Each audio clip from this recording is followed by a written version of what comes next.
संस्कृति नहीं है। सनातन संस्कृति गुरु के ही पूजा की संस्कृति है। आप कहेंगे कि ये कौन सी बात बता रहे हैं, तो थोड़ा सा जितना ही देर मुझे सुनिए, थोड़ा दिल और दिमाग को फ्री करके सुनिए तो बात समझ में आ जाए। ये चश्मा लगा करके सुनिएगा कि ये सब कबीरपंथी लोग तो खाली विरोध ही करता है, तो फिर बात समझ में नहीं आएगी। सुनने के बाद यदि बात समझ में न आवे तो आप सादर आमंत्रित है। आपको जितना तर्क करना हो, जितना विचार करना हो, जिस वेद से, जिस शास्त्र से, जिस उपनिषद से चर्चा करनी हो, या तो मंच पे ही कर लीजिए, या नहीं तो मंच पर न कर सकें तो 2 दिन तो कम से कम है ना, हम बाराबंकी में। आपके घर में, अगल में, बगल में जो पढ़ने वाले वेद शास्त्र उपनिषद जितना है वो लेकर के आ जाइए और थोड़ा तर्क कीजिए, थोड़ी बातचीत कीजिए। उस बातचीत में ऐसा नहीं हो, आपको जितना उटपटांग प्रश्न करने के लिए आता है, जितना आप गर्मी वाला प्रश्न कर सकते कीजिए, उसका जवाब हम ठंडा करके देंगे आपको। मूल बात यह समझिए कि सनातन संस्कृति किस धर्म ग्रंथ पर टिका हुआ है? वेद के आधार टिका है ना। अरे इस्लाम का मूल आधार ग्रंथ क्या? इस्लाम धर्म का संविधान कुरान है। ईसाई धर्म का संविधान बाइबिल है ना। सिख धर्म का संविधान गुरु ग्रंथ साहिब है। तो हिंदू धर्म का संविधान क्या है? बोलिए जरा, इधर से बोलो। गीता।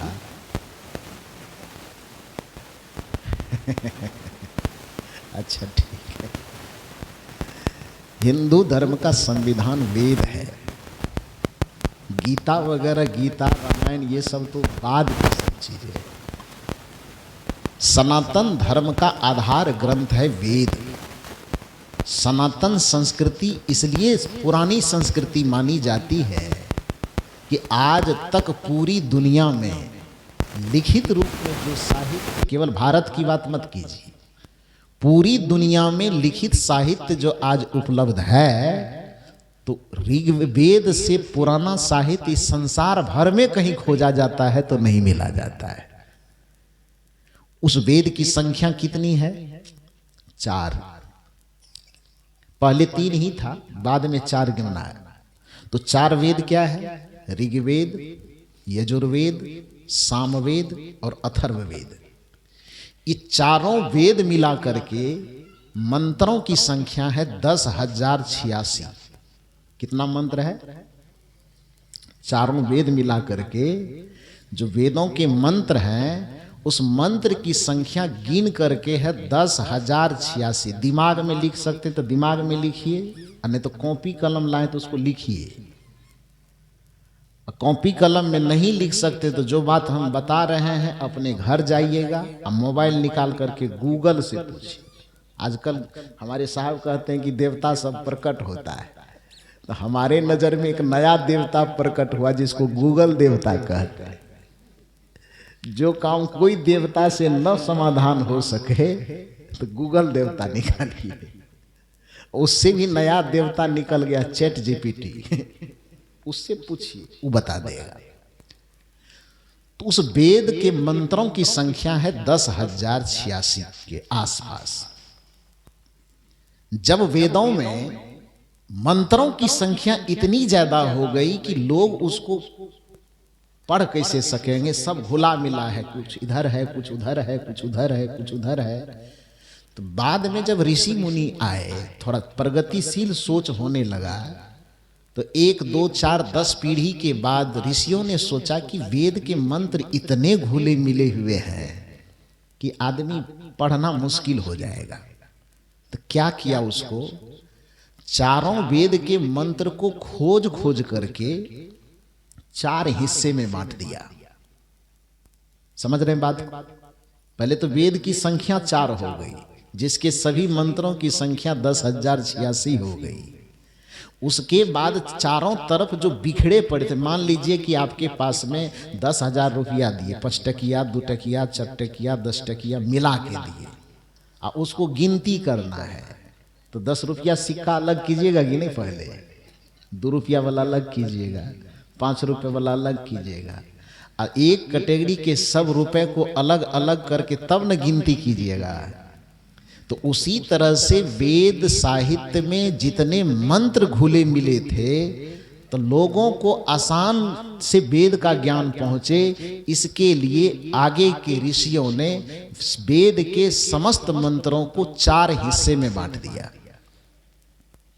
वेद का पहला हिस्सा कहलाया संहिता भाग, दूसरा हिस्सा कहलाया ब्राह्मण भाग। ब्राह्मण जाति वाला ब्राह्मण नहीं, भाग का नाम है, पुस्तक के हिस्सा का नाम। तो पहला हिस्सा का नाम संहिता भाग, दूसरे हिस्सा का नाम ब्राह्मण भाग, तीसरे हिस्से का नाम आरण्यक भाग, और चौथे हिस्से का नाम उपनिषद भाग। बात समझ में आई? ये 4 हिस्से जब वेद के किए गए, वेद के मंत्रों का, तो संहिता भाग का मतलब होता है ऐसा मंत्र जिस मंत्रों के माध्यम से समाज और परिवार को चलाने का कानून हो, उसमें नियम हो, उसमें तो समाज, परिवार और व्यक्ति को चलने और चलाने का नियम जिस मंत्रों से जुड़ा हुआ हो, उस मंत्र को कहा गया संहिता भाग। ऐसा ऐसा जहाँ मंत्र मिले, बेटा को कैसे चलना चाहिए, पत्नी को कैसे चलना चाहिए, समाज को कैसे चलना चाहिए, परिवार को कैसे चलना चाहिए, तो ऐसे ऐसे मंत्र जितना मिला उसमें से सबको छांट करके एक जगह कर दिया, और उस हिस्से का नाम क्या रखा? संहिता भाग। बात समझ में आई? दूसरा हिस्सा रखा ब्राह्मण भाग। पूजा कैसे करना है, पाठ कैसे करना है, देवी देवता को कैसे मनाना है, कैसे रिझाना है, यज्ञ कैसे करना है, हवन कैसे करना है। तो पूजा पाठ यज्ञ हवन से संबंधित जो मंत्र थे, उस मंत्र को एक जगह इकट्ठा कर दिया और उस हिस्से का नाम रख दिया गया ब्राह्मण भाग। ठीक है।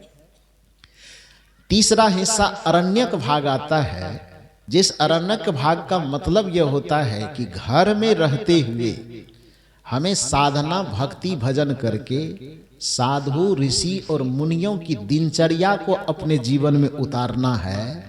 इससे जुड़ा हुआ जितना मंत्र आया, उन सारे मंत्रों का नाम, उस भाग का नाम रखा गया आरण्यक भाग। घर में रह करके साधु सन्यासी की तरह जीवन कैसे जिया जाए। आरण्य का मतलब जंगल होता है। जंगल में कौन रहते थे? ऋषि, मुनि, साधु, महात्मा, यही रहते थे।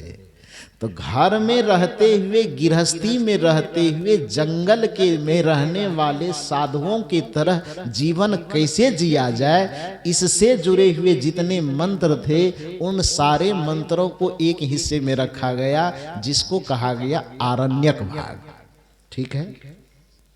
अब ये 3 के बाद सबसे ओरिजिनल चीज आता है, जिसमें ईश्वर का ज्ञान, आत्मज्ञान, परमात्म ज्ञान, ईश्वर की भक्ति कैसे करना चाहिए, इसका जो ज्ञान आया, मोक्ष को कैसे प्राप्त किया जा सके, मुक्ति को कैसे प्राप्त किया जा सके, आवागमन के चक्र को कैसे छोड़ा जा सके, वासना और प्रपंच से मुक्त कैसे हुआ जा सके, जो ये सनातन संस्कृति का क्रीम ज्ञान था, क्वालिटी वाला ज्ञान, उस हिस्से को कहा गया उपनिषद भाग।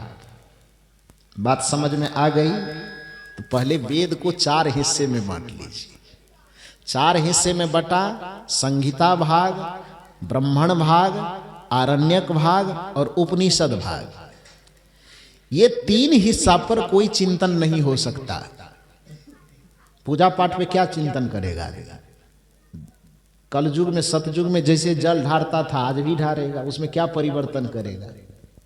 कलयुग में जैसे टीका लगाता था, सतयुग में वैसे आज भी लगाएगा, उसमें क्या परिवर्तन हो सकता है? कुछ बदलाव होगा? उसमें कोई बदलाव की जरूरत नहीं है। रीति रिवाज परंपरा जितना चल रही थी वही चलते आ रही है, वही सब चलते रहेगी। उसमें ज्ञान विज्ञान की कहीं कोई जरूरत है नहीं, वो तो स्थूल चीज है वो। तो उसमें प्रगति नहीं होगी। समाज के लिए कोई नियम कानून बनाए जाएंगे तो उसमें क्या परिवर्तन करेगा? माता पिता की सेवा करनी चाहिए तो सतयुग में भी करनी चाहिए, द्वापर में भी करनी चाहिए, आज भी करनी चाहिए। इसमें क्या बदलाव की जरूरत है? पति पत्नी को कैसे रहना चाहिए, इसमें सतयुग रहे कि द्वापर रहे कि कलयुग रहे, इसके नियम में बदलने की कुछ जरूरत है? कोई जरूरत नहीं। तो ये सामाजिक नियम में कोई बदलाव नहीं होगा, पूजा पाठ यज्ञ हवन के नियम में कोई बदलाव नहीं होगा, उसके बाद साधु सन्यासी को कैसे पाप करना चाहिए, कैसे पुण्य करना चाहिए, इसके नियम में कोई बदलाव नहीं होगा। ये 3 नियम जो बनाए गए वेद के, ये तीनों नियम को क्या किया गया? रूढ़ कर दिया गया। मैंने भैया इसको कॉपी पेस्ट मार दो, इसमें अलग से कभी कोई परिवर्तन होने की संभावना नहीं है। ये 3 को पूरा लेकर के चपोत दिया गया। अब चिंतन की जो बात होगी, दर्शन की जो बात होगी, सनातन संस्कृति को विकसित करने की जो बात होगी, ये 3 भाग पर तब होगा नहीं काम। काम किस पर होगा? मेरी बात समझ रहे हैं? 3 हिस्से को रूढ़ बना करके बस एकदम कॉपी मार करके पेस्ट लगा करके एकदम पूरा थकिया करके रख दिया गया। अब जब हिंदू धर्म का विकास होगा, चिंतन होगा, दर्शन बनेगा, द्वैतवाद, अद्वैतवाद, विशिष्टाद्वैतवाद, द्वैताद्वैतवाद, सगुणवाद, निर्गुणवाद, ये सारे चीज जो फैलेगे डाढ़ पात, वो कहां से फैलेगा? बच गया चौथा, जिसको हमने क्या कहा? उपनिषद भाग। और उस उपनिषद भाग में विकास करने के कारण उपनिषद फैलते फैलते चिंतन करते करते करते करते उपनिषदों की संख्या 11 हो गई। कितनी हुई? 11। कठोपनिषद, केन उपनिषद, श्वेतासुतर उपनिषद, ईशोवास्योपनिषद, बृहदारण्यक उपनिषद, छंदोग्य उपनिषद, केन उपनिषद, इस तरह से उपनिषदों की संख्या कितनी हो गई? 11। क्यों हो गई? क्योंकि इस 3 भाग पर तो कोई विचार नहीं होगा, कोई विश्लेषण नहीं होगा, उसको चपोत करके रख दिया गया। विचार, तर्क, चिंतन जो भी होगा वो एक भाग पर होगा, जिसको उपनिषद भाग कहते हैं। अब उसको उपनिषद क्यों कहा गया? पहला सवाल ये कीजिए, ज्ञान के उस हिस्से को उपनिषद कहा क्यों गया? क्योंकि इधर वेद के 3 हिस्सों का ज्ञान आदमी पोथी पढ़ करके भी सीख सकता है, परंपराओं से देख करके भी सीख सकता है, समाज के किसी पढ़े लिखे लोगों से सुन करके भी सीख सकता है। लेकिन जो ब्रह्म ज्ञान की बात है, आत्मज्ञान की बात है, मोक्ष की बात है, कल्याण की बात है, ईश्वर और परमात्मा के अनुसंधान की बात है, वह बात बिना गुरु के समीप बैठे हो नहीं सकता है। इसलिए उस आत्मज्ञान के रहस्य को उपनिषद कहा गया। और उपनिषद का मतलब ही होता है उप मन समीप, और निषद मन बैठना।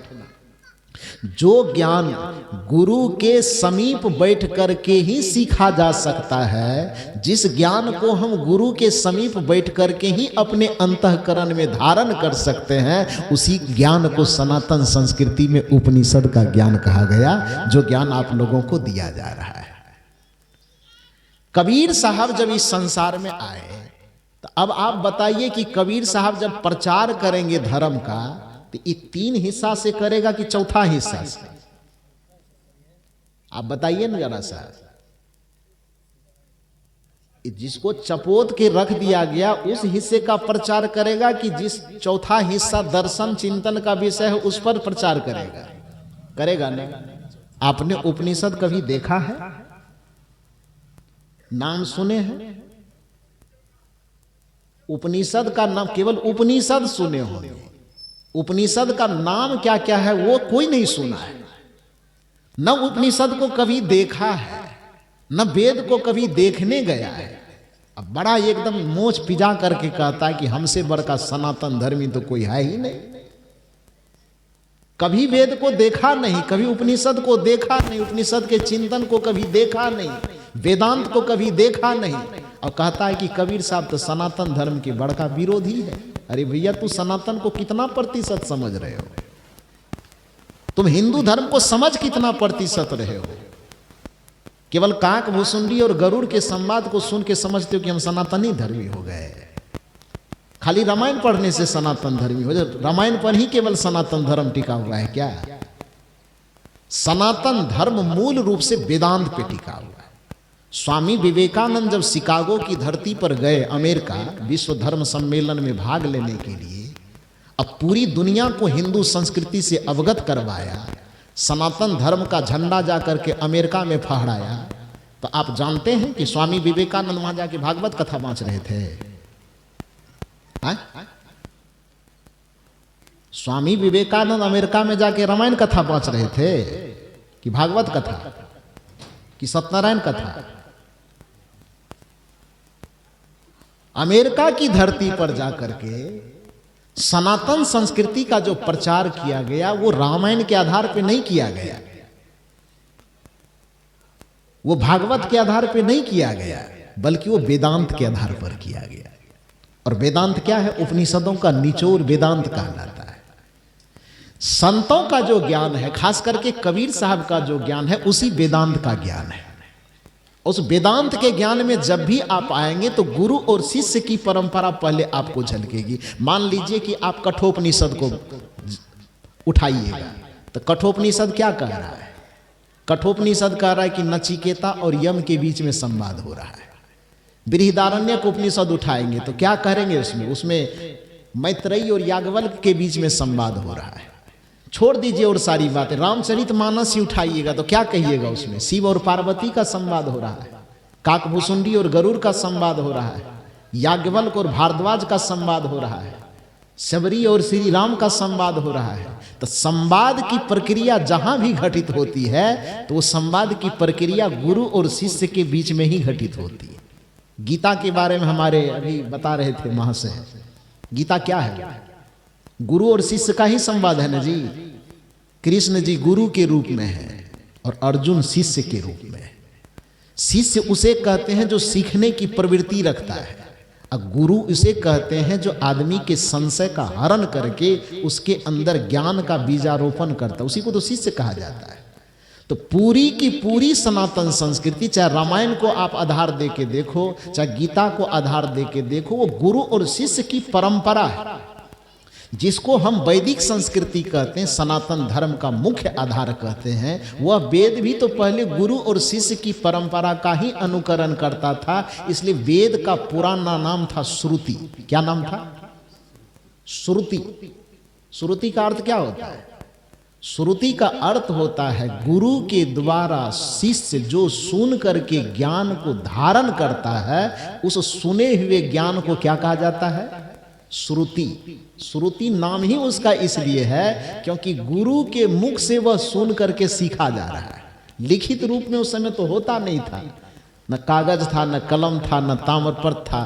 तो यही होती थी कि गुरु जी कह रहे हैं और शिष्य सुन रहे हैं, फिर शिष्य कुछ आगे बढ़ गया, वह गुरु बन गया, फिर दूसरा कोई शिष्य आया, उसको सुना दिया। तो हजारों वर्षों से गुरु के द्वारा शिष्य सुनते हुए फिर अपने शिष्य को सुना रहा है, फिर अपने शिष्य को सुना रहा है। इसलिए हमारे यहाँ वेद के ज्ञान को पूर्व नाम से यदि पुकारा जाएगा तो वेद को श्रुति के नाम से पुकारा जाता है। तो जो संस्कृति ही श्रुति पर टिकी हुई है, उस संस्कृति में हम ये कहें कि गुरु का कोई महत्व ही नहीं है, तो महान नासमझी की बात हो जाएगी। नहीं, पूरा सनातन धर्म गुरु शिष्य परंपरा पर टिका हुआ है। आश्चर्य की बात है कि लोग देवी और देवता में इतने ज्यादा उलझे हुए हैं कि गुरु के महत्व को समझ नहीं रहा है। जबकि आपकी संस्कृति यह समझाती है कि मान लीजिए कि आप किसी मुसीबत में फंसते हैं, किसी संकट में फंसते हैं, फट से आपको 33 कोटि में या 33 करोड़ में कोई देवी देवता नजर आ जाता है पहले। लेकिन एक सवाल अपने आप से कीजिए कि आप मुसीबत में फंसते हैं तो देवी और देवता के पास जाते हैं। टीवी का सीरियल देखे हैं ना, किताब उताब नहीं पढ़े होंगे तो अलग बात है। टीवी के सीरियल में रामायण, गीता, महाभारत, कृष्ण लीला ये सब देखे हैं कभी कि नहीं देखे हैं? बचपन में तो देखे ही होंगे। तो आपके हमारे ऊपर संकट आ जाता है तो हम देवी देवता को खोजते हैं, और जिस देवी देवता के ऊपर संकट आता है तब वो किसको खोजते हैं? मेरे सवाल को समझ रहे हैं कि हमारे ऊपर कोई परेशानी आई तो हम खोजने गए देवी और देवता। अब देवी और देवता के ऊपर में परेशानी आई, तब वो किसको खोजने जाते हैं? नहीं मालूम है? वो अपने गुरु को खोजने जाते हैं। और देवताओं के गुरु का नाम क्या है? बोलिए। भारत में जन्म क्यों लिए हैं? यदि याद नहीं है तो खाली सत्यनारायण कथा करने से होगा? 33 कोटि देवता जो कहते हैं, वो देवताओं के गुरु का क्या नाम है? महर्षि बृहस्पति। और जिसको राक्षस कहते हैं आप, जिसको दानव कहते हैं आप, देखिए संस्कृति कितनी उदार है आपके हिंदू धर्म की, कि देवता के तो गुरु है ही, जिसको आप राक्षस कहते हैं, दानव कहते हैं, उसके गुरु हैं कि नहीं है? उसके गुरु का नाम क्या है? कुल गुरु शुक्राचार्य है ना। तो देवता के गुरु का नाम महर्षि बृहस्पति और दानव के गुरु का नाम शुक्राचार्य। अब सोचिए कि कितनी अजीब संस्कृति है कि देवता के पास भी गुरु है, दानव के पास भी गुरु है, अब बीच में हम लोग कहते हैं कि हमको गुरु की जरूरत है। कैसे काम चले? हमारी गिनती कौन चीज में होगी? ना हम दानव के गिनती में आएंगे, ना हम देव की गिनती में आएंगे। जिस परंपरा के देवता भी गुरु के अधीन है, देवराज इंद्र को यदि कोई परेशानी, जो देवताओं का राजा है ना जी, इसलिए उसको देवराज कहा जाता है। तो देवताओं के राजा कहलाने वाले जो इंद्र है, उसके ऊपर में परेशानी आती तो छटपटा के कहां भागता है? शास्त्र पुराण पढ़ रहे हैं तो पढ़िए, नहीं पढ़ते तो आजकल तो मोबाइल भी हाथ में है, कोनो सीरियल निकाल करके देखिए ना, उनके ऊपर परेशानी आती कहां जाता है?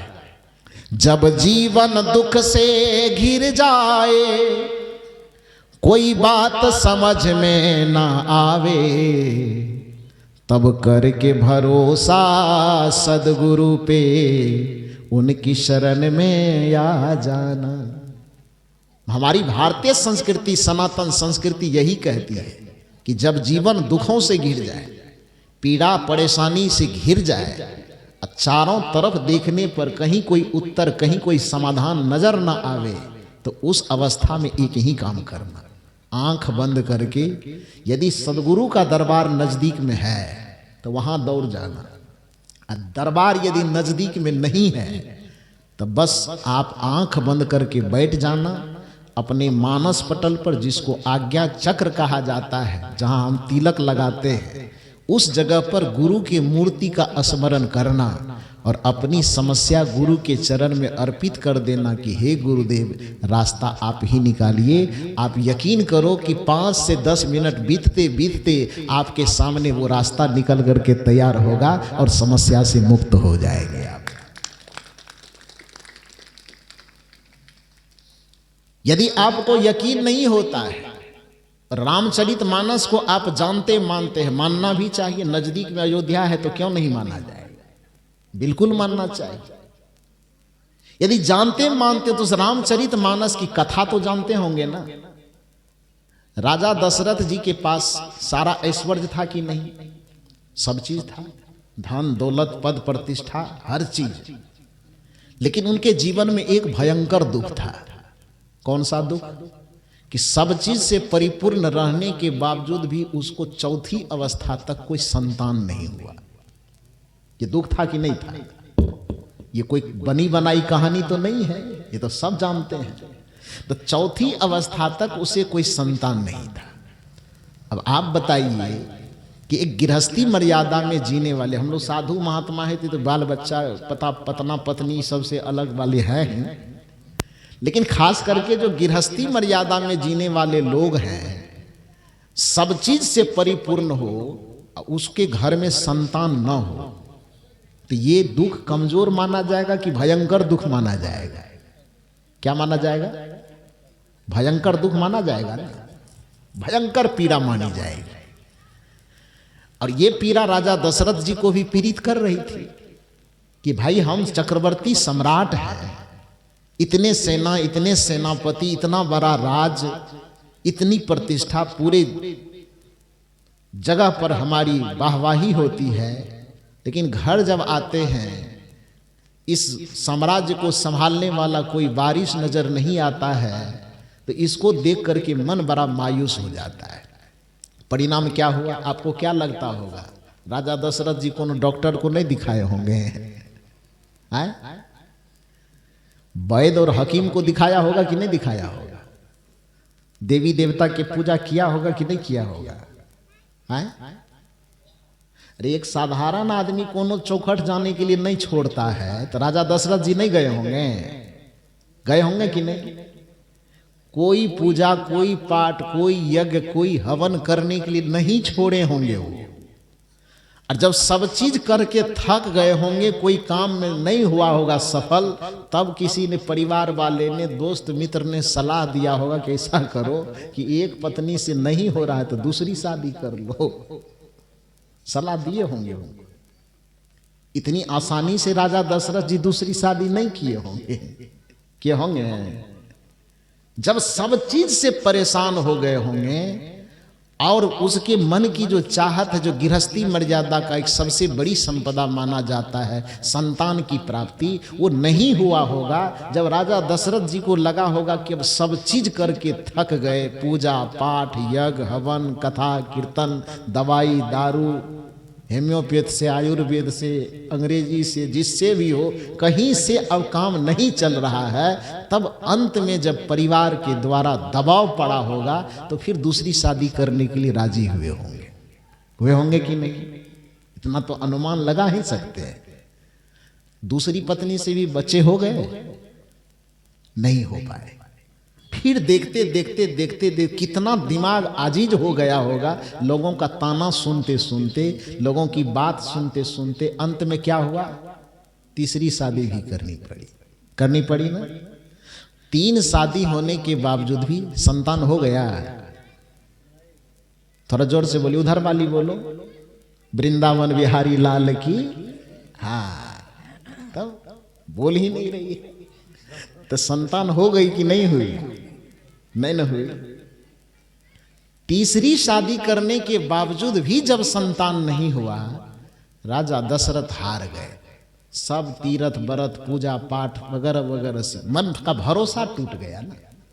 टूट जाने के बाद वो कौन है? ध्यान दीजिए, जिसको आप भगवान कहते हैं, मानते हैं, उस भगवान के वो पिता है ना। जब वो थक गए सब चीज से, तो थक जाने के बाद अंत में एक दिन वह गुरु वशिष्ठ के चरण में जाकर के गिर जाते हैं।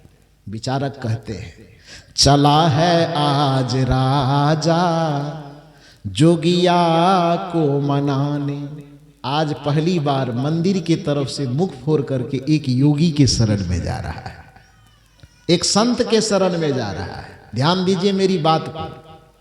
चला है आज राजा जोगिया को मनाने, योगिया को मनाने, गुरुदेव को रिझाने। चला है आज राजा जोगिया को मनाने।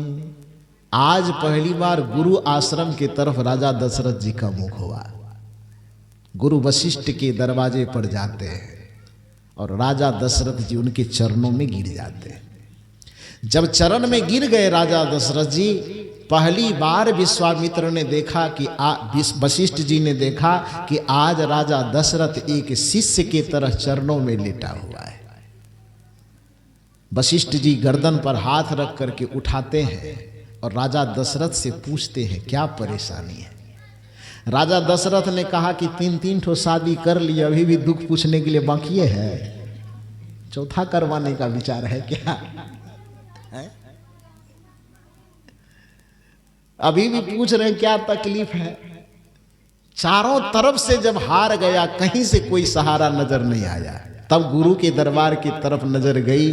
दरबार में सच्चे सदगुरु के दुख दर्द मिटाए जाते हैं। दुनिया के सताए लोग यहाँ सीने से लगाए जाते हैं। जो पूरी दुनिया से ठुकरा दिए गए लोग होते हैं, जब वो गुरु के पास जाते हैं तो सीने से लगा लिए जाते हैं। राजा दशरथ जैसे ही गुरु वशिष्ठ के चरण में गिरे, वशिष्ठ जी कांधे पर हाथ दे करके उठाते हैं और पूछते हैं, राजन इस तरह से क्यों लेटे हैं? महाराज दशरथ ने कहा, गुरुदेव मेरी तकलीफ ऐसी है जिससे आप भी अवगत हैं, बताने की आवश्यकता नहीं। वशिष्ठ जी ने कहा कि आपके तकलीफ से अवगत तो हैं, लेकिन इंतजार इसी दिन का था, बड़ी लेट कर दिए। काश यदि तुम पहले इस दरवाजे पर अपना सर झुकाने आते तो पूरी दुनिया तुम्हें सर झुकाने की नौबत नहीं आती। दुर्भाग्य है कि आदमी के मन का विश्वास इतना कमजोर है, संत के प्रति, गुरु के प्रति उसके मन में इतना अविश्वास भरा हुआ है, उसको लगता है कि मंदिर के चौखट पे सर झुकाना ठीक है, गुरु के चरण में सर झुकाने की क्या जरूरत है। वशिष्ठ जी ने कहा कि राजन, जो भूल दुनिया करती है वो भूल आपने भी किया कि पहले पूरी दुनिया चक्कर मार लिया और पूरी दुनिया से थक जाने के बाद जब कहीं कुछ नजर नहीं आया तब अंतिम में तुम गुरुदेव के दरवाजे पर आए हो। काश यदि पहले ही गुरुदेव के दरवाजे पे आके सर झुका देते तो पूरी दुनिया के किसी के सामने सर झुकाने की नौबत नहीं आती, लेकिन तूने ये काम किया नहीं। क्योंकि नीति यही कहती है कि जिस व्यक्ति का सर हमेशा माता पिता और गुरु के चरणों में झुकता है, दुनिया में उसे शर्म से कहीं सर झुकाने की नौबत नहीं आती। पिताजी के इसी गलती से प्रेरणा लेकर के पिताजी ने समझाया होगा बचपन में राम जी को कि बेटा हम गलती कर लिए तो बड़ा चक्कर में फंसे, तुम ये गलती मत करना। इसलिए राम जी जब बचपन से शुरुआत करते थे सुबह की, तो किससे शुरुआत करते थे? प्रातः काल उठी के रघुनाथा। आगे आप बता दीजिए। हाँ, यही तो कबीर साहब बता रहे हैं और आप कहते हैं कि तो सनातन धर्म के विरोधी है। अब राम का जो आचरण है वो हम करें तो सनातन विरोधी कैसे हो गए? श्री राम जी ने कहा कि प्रातः काल उठी के रघुनाथा। अब कौन कौन मंदिर में नवा वही माता? दुर्गा माई के कि काली माई, संतोषी, कहां कहां बताइए आप ही।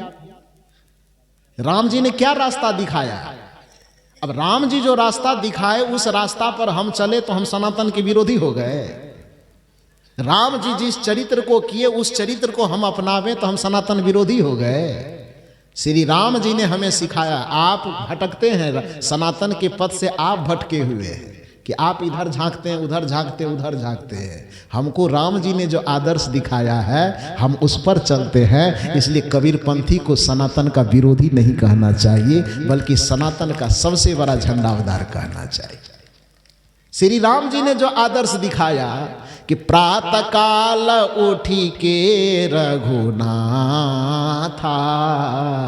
ध्यान दीजिए, मात पिता गुरु नावहि माथा। इस सनातन में तो तीने देवता बताया, वेद 4 बताया, मातृदेवो भव, पितृदेवो भव, आचार्य देवो भव, और चौथा में एक्स्ट्रा में रख लिया अतिथि देवो भव। लेकिन मुख्य रूप से ये 3 देवता की ही गिनती की गई, मातृदेवो भव, पितृदेवो भव, आचार्य माने गुरुदेव। आचार्य गुरु को कहा जाता है, तो गुरुदेवो भव।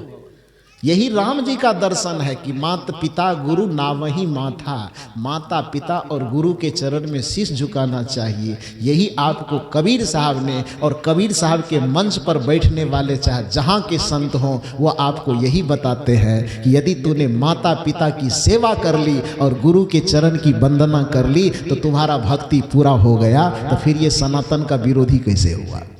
बताइए किस आधार पर, कैसे कहते हैं कि ये पूजा पाठ को नहीं मानता? तो मूल रूप से मैं आपसे ये कहना चाह रहा हूं कि राजा दशरथ जी कहे, बेटा राम, मैं मुझसे बड़ी भूल हो गई, गुरु के चरण में बाद में गए, पहले हम दुनिया चक्कर लाए, तुम ये गलती मत कर। इसलिए सुबह सुबह उठो और सबसे पहला काम क्या करो?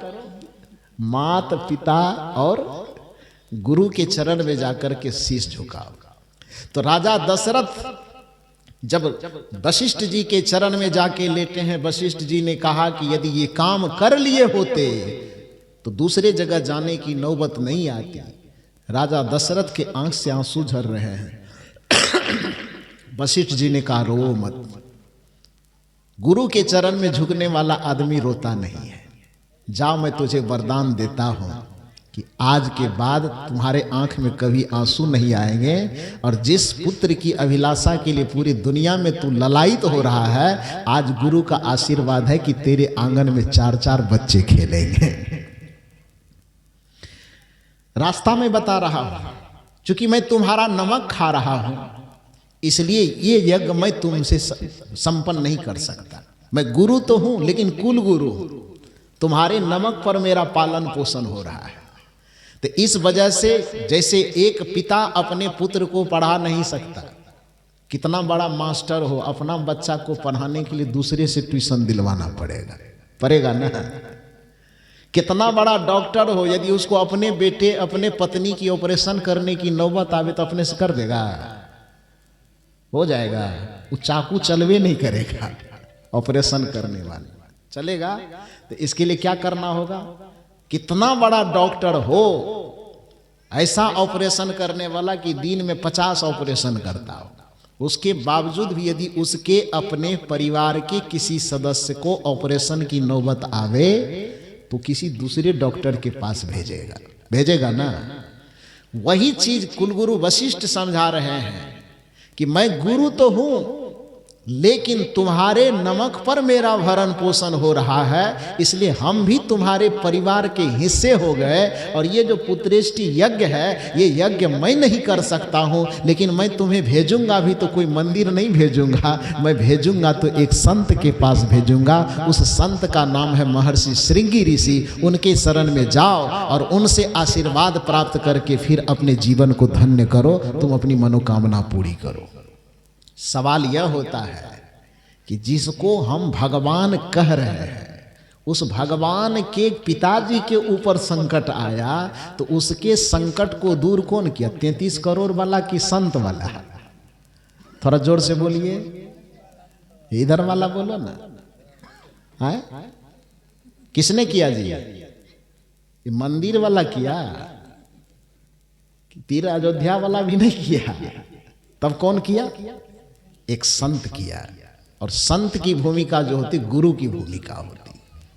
तो मेरे कहने का अभिप्राय यह है कि सदगुरु कबीर साहब की परंपरा में जो गुरु को महत्व दिया जाता है, तो लोगों की धारणा में ये बात बैठ जाती है कि गुरु की परंपरा वाले लोग जो है ना, ये देवी देवता की परंपरा को नहीं मानते। दूसरे को कहते हैं ये देवी की पूजा मत करो, ये देवता की पूजा। अरे भैया, ये अध्यात्म के विज्ञान की ये शर्त है। चाहे वो कबीर साहब के अनुसार चलो, कि कृष्ण के अनुसार चलो, कि राम के अनुसार चलो, कि हनुमान के अनुसार चलो, भक्ति जब भी करने चलेंगे आप, तो भक्ति का नियम ही है कि सबको छोड़ करके एक को मानना पड़ेगा। आप कहे कैसे? कबीर साहब के अलावा भी ऐसा कोई कहा है क्या? किससे पुरवा दे? आपको नाम बोलिए। आप नाम बोलिए, किससे पुरवाना चाहते हैं? हनुमान जी को जानते हैं कि नहीं? हनुमान जी से पुरवा दें, शंकर जी से पुरवावें कि राम जी से? किससे साक्षी गवाही ले लें? बताइए किस पर मानिएगा? चलिए हनुमान जी से पहले कहवा दें। हनुमान जी, हनुमान चालीसा कभी तो पढ़े होंगे, नहीं पढ़े होंगे तो कभी कभी हॉर्न से सुनने का मौका मिला होगा कि नहीं मिला होगा? मिला होगा ना। चालीसा 40 चौपाई का तो ग्रंथ है उसका, और यहाँ भी बजता है, तब तो सुने जरूर होंगे। तो यहाँ बजता, हनुमान जी है क्या इसमें? दुर्गा जी, अच्छा दुर्गा मैया है, ठीक है, कोई बात नहीं, हनुमान जी भी है। तो हनुमान जी की जब आरती बजती है, कैसेट बजता है, तो उस हनुमान जी के कैसेट में एक भक्त गया और हनुमान जी से पूछता है कि हे हनुमान जी, आप अष्ट सिद्धि नवनिधि के दाता हैं, हम आपकी भक्ति करना चाहते हैं, और आपके भक्ति के माध्यम से ही हम रिद्धि सिद्धि सब सुखों को पाना चाहते हैं। इसके लिए कौन सी शर्त माननी होगी? तो हनुमान जी ने क्या कहा? हनुमान जी ने कहा कि मेरा भक्त बन करके यदि अष्ट सिद्धि और नवनिधि को पाना चाहते हो तो भक्ति तो बाद में करना, लेकिन मेरी भक्ति की पहली शर्त सुन लो। और वह शर्त क्या है? और देवता चीतन धरई, हनुमत से सर्व सुख लहई। ये हनुमान चालीसा की पंक्ति है कि नहीं है, पहले ये बताइए। है ये हम लिखे हैं अनुभव साहब लिखे हैं, ये हनुमान चालीसा में लिखा गया है। ये कोई बहुत बड़ा ग्रंथ नहीं है कि इसको पलटने में आपको 50 दिन लग जाएगा। ये 4 मिनट में 2 मिनट में पूरा पन्ना पलट लीजिएगा, पढ़ लीजिएगा। तो ये साखी, ये दोहात, ये चौपाई सुने होंगे आप। और देवता चीतन धरई, हनुमत से सर्व सुख लहई। सुने होंगे हजारों बार, आज मेरे मुंह से सुनकर के इसका अर्थ कीजिए थोड़ा सा। इसका अर्थ क्या होता है? और देवता चित्त न धरई, हनुमत से सर्व सुख लहई। इसका अर्थ कीजिए जरा सा। हम कोई पंडित जी नहीं हैं कि आपको संस्कृत का इधर से उधर गुत्थी घुमा देंगे। आप अपने दिमाग से पहले इसका अर्थ कीजिए। और देवता चित्त न धरई, और किसी देवता को अपने चित्त में धारण मत करो। हनुमत से सर्व सुख लहई। यदि तुम भक्ति करना चाहते हो तो भक्ति की एक ही शर्त है कि यदि हनुमान के भक्त होना चाहते हो तो बस हमको मानो, अब बाकी और किसी देवता को चित्त में धारण। थोड़ा जोर से बोलिए, सुनाई नहीं पड़ रही है। बिहार जाएंगे तो कान का इलाज हम करवा लेंगे, अभी थोड़ा कम सुनाई दे रहा, ठंडी का असर है ना। तो थोड़ा जोर से आप बोलिए, बोलेंगे ना। और देवता चित्त न धरई। अब हनुमान जी कह रहे कि और किसी देवता को चित्त में धारण मत करो, तो हनुमान जी देवता के विरोधी हो गया है? भगवान श्री कृष्ण से अर्जुन ने पूछा कि हे भगवान, आपको ईश्वर का स्वरूप में मानता हूं, आपकी भक्ति करके ही हम आत्म कल्याण पाना चाहते हैं, आप बताइए आपकी भक्ति कैसे करें? भगवान श्री कृष्ण ने कहा भक्ति वक्ति बाद में कर लो, पहले शर्त सुनो। का सुना दीजिए। श्री कृष्ण ने गीता में कौन सी शर्त लगाई? शर्त यह लगाई कि मेरी भक्ति समझना करना बाद में, लेकिन पहले शर्त सुन लो कि सर्वधर्म परित्यज्य माम एकम शरणम व्रजः, कि सभी धर्म और धार्मिक कर्मकांडों का परित्याग करके माम एकम शरणम व्रजः, सिर्फ मेरे शरण में आ जाओ, तभी तुम्हारे भक्ति की शुरुआत हो सकेगी। अन्यथा यदि तुम्हारा मन 33 करोड़ देवी देवताओं में यदि भटकता रह गया तो फिर चाहे मेरे पास भी बैठे रहोगे फिर भी तुम्हारे भक्ति की शुरुआत नहीं होगी। इसलिए भक्ति की शर्त ही यह है कि सर्वधर्म परित्यज्य, सभी धर्म और धार्मिक विधानों का परित्याग करके माम एकम शरणम व्रजः, सिर्फ मेरे शरण में आ जाओ तभी तुम्हारा कल्याण होगा। तो जब यहां कृष्ण जी कह रहे कि सर्वधर्म परित्यज्य, धर्म और धर्म के नाम पर फैले समस्त कर्मकांडों का पहले परित्याग करो, अब माम एकम शरणम व्रजः, सबसे पहले मेरे शरण में आ जाओ, तो अब क्या कहेंगे? कृष्ण जी को सनातन का विरोधी है? कबीर साहब यही तो सिखा रहे हैं कि एक साधे सब सधे, सब साधे सब जाए, माली सींचे मूलते फूले फले अघाए। आप ये बात सुन करके कहते कबीरपंथी तो कुछ मानवे नहीं करे। भाषा बूझ रहे कि नहीं बूझ रहे हैं? बिहार वाला है तो यूपी तो सटा हुआ है, तो कैसे नहीं बूझिएगा? जब कबीर साहब ये कह रहे हैं कि एक को साधो तभी सब सधेगा, दुर्भाग्य यहां पर यह है कि हम सबको पकड़ने के चक्कर में एक को भी नहीं पकड़ पाते। और जो आदमी वृक्ष के, आप कल्पना कीजिए कि एक इमली का वृक्ष है, उस इमली के वृक्ष में लाखों पत्ते हैं, फूल हैं, फल है। अब किसी आदमी को यदि इमली के पेड़ को सींचना होगा तो क्या करें? एक एक पत्ता में जाके पानी छींटें? बताइए आप। एक एक फूल में जाकर के गुलाब जल छिड़कें? एक एक डाल में, एक एक तना में? कि कौन आदमी समझदार कहेगा? वो देखने वाला कहेगा इसके दिमाग का स्क्रू ढीला हो गया, रांची ले चलो भर्ती करवाने की। कहेगा कि नहीं कहेगा? वृक्ष को हमें हरा रखना है, फूल को हमें हरा रखना है, पत्ता को हमें हरा रखना है, तो समझदारी यह नहीं कहती है कि प्रत्येक पत्ते में जाके पानी छींटो। समझदारी यह कभी नहीं कहती है कि डाल डाल में जाकर के पानी छींटो। समझदारी यह कभी नहीं कहती है कि वृक्ष के एक एक फूल में जाकर के पानी डालो। समझदारी यह कहती है कि पूरे वृक्ष को हरा भरा रखना हो तो डाल को भूल जाओ, पत्ते को भूल जाओ, तना को भूल जाओ और सबको भूल करके एक जड़ में पानी डालना शुरू करो। लाखों पत्तों में अपने आप पानी पहुंच जाएगा, सब में पानी डालने की आवश्यकता नहीं है। समझदारी यही कहता है।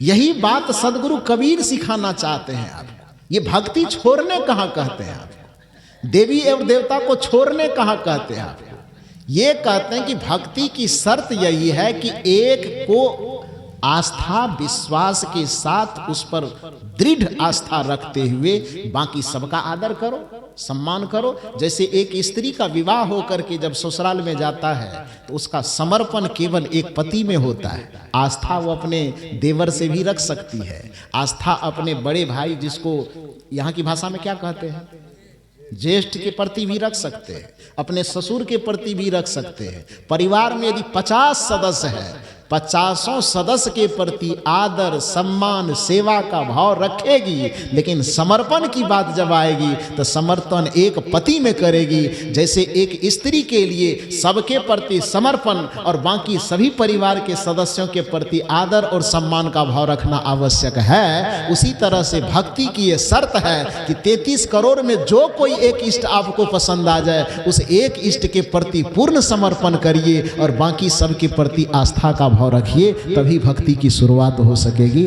तभी भक्ति आपका सफल हो सकेगा। यही बात कबीर साहब बताना चाहते हैं कि हम गुरु मार्गी हैं। हमारा कर्तव्य है कि हम सबसे पहले गुरु की वंदना करें, गुरु की पूजा करें, गुरु की सेवा करें, गुरु की आराधना करें। और यही सनातन संस्कृति बताता है। मैंने कहा है आपको कि आपके ऊपर कोई परेशानी आएगी तो देवी देवता को खोजते हैं, लेकिन देवी देवता के ऊपर कोई परेशानी आती है तो वो किन को खोजते हैं, वो गुरु को खोजते हैं। और राजा दशरथ जो भगवान श्री राम जी के पिता कहलाते हैं, जब गुरु के कृपा से उनके जीवन का दुख दूर हो गया, तो आपको कहीं ये न लगे कि मैं बना करके कह रहा हूं, इसलिए रामचरितमानस का एक उदाहरण दे करके फिर मैं बात को समाप्त करूंगा, आप बैठ जाइए। तो महाराज दशरथ जब सब चीज से परिपूर्ण हो गए, 4 बच्चे घर में खेलने लगे, तब तो खुशी का कोई ठिकाना नहीं रहेगा, पूरा खुशहाल हो गए, आनंद से एकदम पूरा नगर उत्सव मनाने लगा।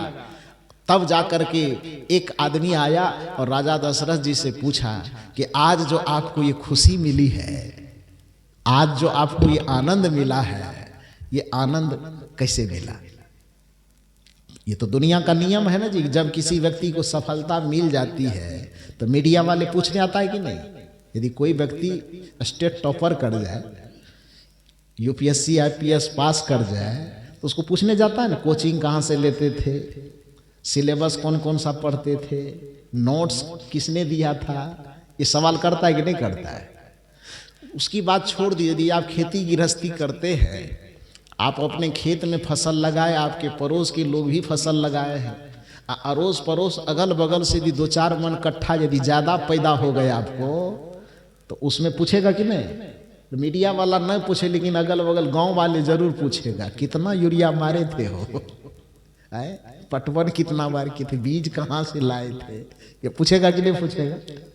मतलब यह है कि जब आपका जीवन सफलता के मुकाम को छूता है तो आपके उस सफलता के रहस्य को जानने के लिए लोग उत्सुक होते, पूछते हैं आपसे, सवाल करते हैं। तो जो राजा पुत्र की प्राप्ति के लिए 3-3 शादी कर लिए और चौथी अवस्था में पुत्र हो गया, तो पहले से सब चीज से तो संपन्न था ही, एक कमी जो थी वो कमी पूरा हो गया, तो अब लोग जाएगा ना पूछने के लिए। उस समय का जो मीडिया वाला होगा, अभी तक वाला तो नहीं होगा, लेकिन उस समय का जो मीडिया वाला होगा वो पूछने गया होगा कि महाराज आपके परिवार में जो इतनी खुशी आई, इतना उमंग आया, इतना उत्सव मना रहे हैं सब, आकाश पाताल धरती वाले सब, आप बताइए कि ये खुशी जो आपको मिली वो कौन पूजा करने से। क्योंकि आदमी के दिमाग में तो यही धारणा जाता है कि कोई न कोई जग पूजा जप मंत्र कुछ जरूर किया होगा, तब जाके ये सफल हुआ है। होता है ना। तो महाराज दशरथ से डायरेक्ट पूछा गया कि आपके घर में, आपके परिवार में जो पूरी संपन्नता, पूरी प्रतिष्ठा, पूरा आनंद, पूरा मंगल, पूरा उत्सव का जो अवसर आया है, ये बुढ़ारी अवस्था में, चौथी अवस्था में, ये 4-4 बच्चे भगवान के रूप में आपके आंगन में खेल रहे हैं, आप बताइए कि यह किनके कृपा से हुआ। महाराज दशरथ बड़े ईमानदार थे, वो चाहते तो कह देते कि पंडित जी की कृपा से हुआ है। वो चाहते तो कह देते कि फलाना यज्ञ किए ना तो उस यज्ञ के कारण हुआ है। चाहते तो वो कह देते। खीर खिलाने वाला भी कहानी हम ही लोग कहते हैं, नहीं कहा राजा दशरथ जी ने। हाँ, महाराज दशरथ से पूछा तो महाराज दशरथ ने कहा कि तुम्हारे नजर में क्या धारणा है, कोई यज्ञ करने से मिला है, कोई देवी देवता का पूजा पाठ करने से मिला? नहीं जी। तब सुनिए, और यदि यकीन न हो तो रामचरितमानस आपके पास है कि नहीं है? ना, घर में सुबह सुबह मेरे पास लेके आइएगा, मेरे पास लेके आइएगा। जो पंक्ति में कह रहा हूं वो दिखाऊंगा आपको। वो क्या है वो पंक्ति? महाराज दशरथ कहते हैं कि हमारे यहाँ जितने भी खुशी की बात आई है, पद प्रतिष्ठा धन दौलत साम्राज्य जो कुछ भी आया है, और आज हमारे घर में 4-4 पुत्र भगवान के रूप में जो हमारे आंगन में खेल रहे हैं, ये दुनिया के किसी देवी देवता के पूजा के प्रताप से नहीं, बल्कि जिस कारण से मिला वो कारण बताते हुए महाराज दशरथ कहते हैं, जे गुरु चारण रेणु सिर धरही, तेजन सकल विभव बस करही। ये कौन कह रहे हैं भाई?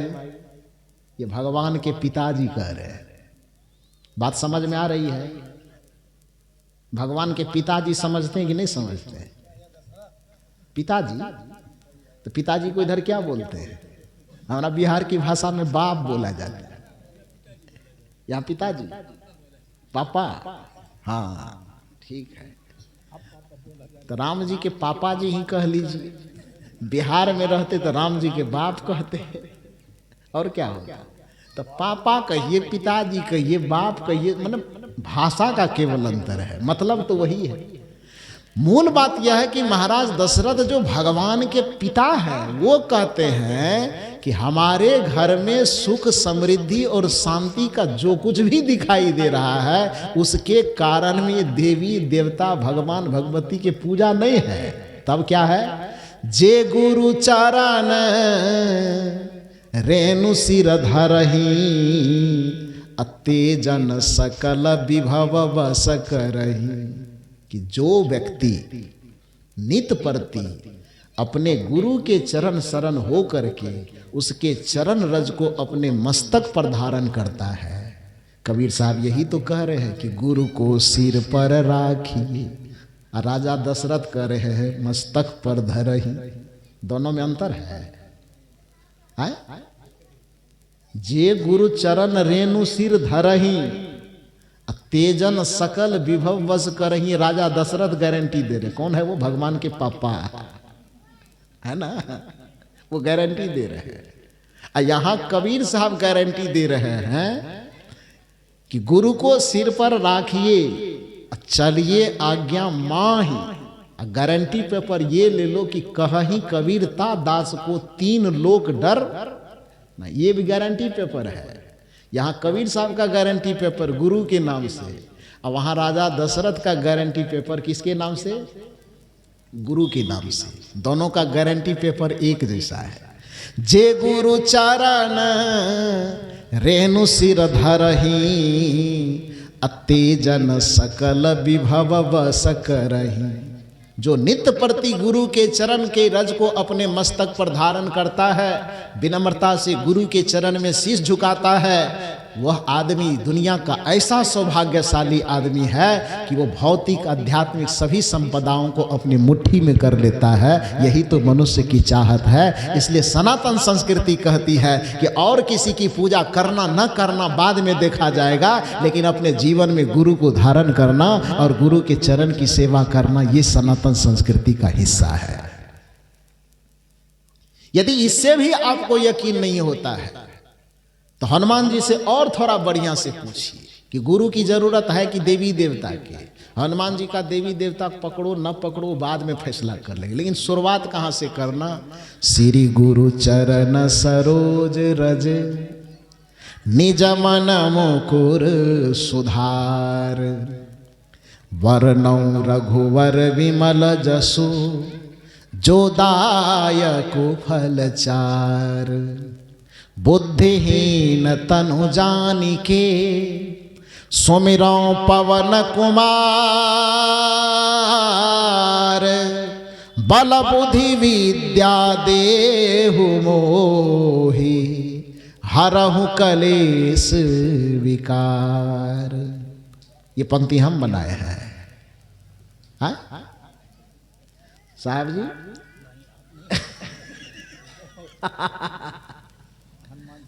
इस साहब जी भी नहीं बनाए, मैं भी नहीं बनाया हूं। अब हरियाणा वाले से पूछना पड़ेगा उन्होंने भी नहीं बनाए। आप लोग बनाए हैं? कोई नहीं बनाए। ये किसकी पंक्ति है? गोस्वामी तुलसीदास जी के द्वारा लिखी गई हनुमान जी के लिए। हनुमान जी कहते हैं कि मेरे शरण में आए हो, मेरे पास लड्डू चढ़ाने से कोई काम बनेगा नहीं। ये तो बड़ा गड़बड़ कर दिया है, रूट से थोड़ा भटक गया है।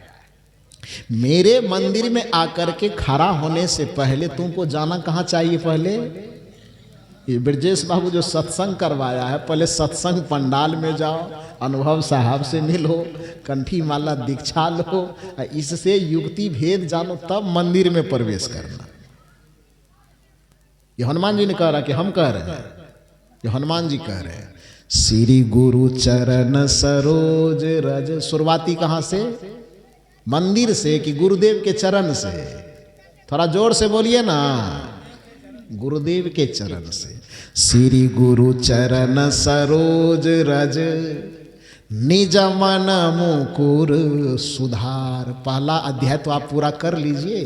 पहला अध्याय यही है कि श्री गुरुदेव के चरण कमल में अपने मन को समर्पित करो, क्योंकि आपके मन के मुकुर का सुधार भगवान नहीं करेगा, आपके मन के मुकुर का सुधार गुरुदेव ही करेंगे। इसलिए सुबह दिन के सत्र में मैंने कहा था कि गुरु को ही सच्चा हरि कहा गया, क्योंकि जैसे सूर्य के उदय हो जाने से आसमान में सूर्य निकलता है तो पूरे संसार का अंधेरा का हरण हो जाता है, उसी तरह से हमारे जीवन में यदि गुरु का आगमन होता है, उसी क्षण से हमारे जीवन के दुखों का अंधकार छंटने लगता है और जीवन धन्य धन्य होने लगता है। हमारे जीवन के पापों का अंधकार खत्म होने लगता है, हमारे जीवन के दुखों का अंधकार खत्म होने लगता है, हमारे जीवन के अज्ञानता का अंधकार खत्म होने लगता है। इसलिए गुरु को हरि कहा जाता है। बंदो गुरु पद कंज कृपा सिंधु नर रूप हरि, महामोहतम पुंज जासु वचन रवि कर निकर। जो रवि का काम है, जो सूर्य का काम है, वही काम गुरु का काम है।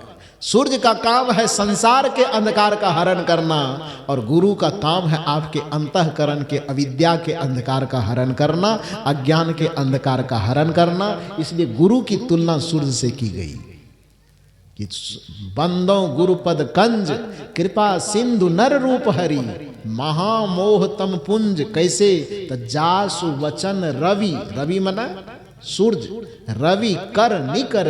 जैसे रवि के किरण निकलने से, कर मन किरण प्रकाश, जैसे रवि का कर निकलने से, रवि का किरण निकलने से, रवि का प्रकाश निकलने से अंधकार का हरण हो जाता है, उसी तरह से हमारे जीवन में गुरु की चेतना का प्रवाह होने से, गुरु ज्ञान का प्रवाह होने से हमारे अंतःकरण के मोह रूपी अंधकार का, अज्ञान रूपी अंधकार का हरण हो जाता है। इसलिए हमें गुरु की वंदना पहले करनी चाहिए। हनुमान जी कहते हैं कि मेरे मंदिर में बाद में आना, लड्डू हम बाद में खा लेंगे, पहले उधर जाओ अनुभव साहब के पास। श्री गुरु चरण सरोज रज। प्रश्न हुआ क्यों जाए? फायदा क्या है? निज मन मुकुर सुधार। पहले तुम्हें अपने मन को सुधारना पड़ेगा, और मन सुधारने की ठेकेदारी भगवान के पास नहीं है। अरे रावण का मन बिगड़ गया तो भगवान सुधार दिए रावण के मन को? हाँ? कि रावण के नक्शे बिगाड़ दिया। क्या किया? रावण का मन बिगड़ गया, बुद्धि बिगड़ गई, तो श्री राम जी के सामने आने पर श्री राम जी ने रावण के बुद्धि का सुधार कर दिया कि रावण के पूरे खानदान का संहार कर दिया। क्या किया? यदि हिंदी का साहित्य पढ़े हैं तो सुधार और संहार का अंतर समझते हैं ना। सुधार का मतलब तो गड़बड़ चीज को ठीक कर देना, और संहार का मतलब होता है जो चीज गड़बड़ा है उसको थकूच करके नक्शे बिगाड़ देना, खत्म कर देना। संहार का यही मतलब होता है। तो श्री राम जी के सामने में रावण आ गया, बेचारा बुद्धि का बिगड़ा हुआ आदमी। आया कि नहीं आया? तो बुद्धि विचार संस्कार रावण का बिगड़ा, वो राम जी के सामने आए तो राम जी ने उसका सुधार किया कि संहार किया? बोलिए थोड़ा।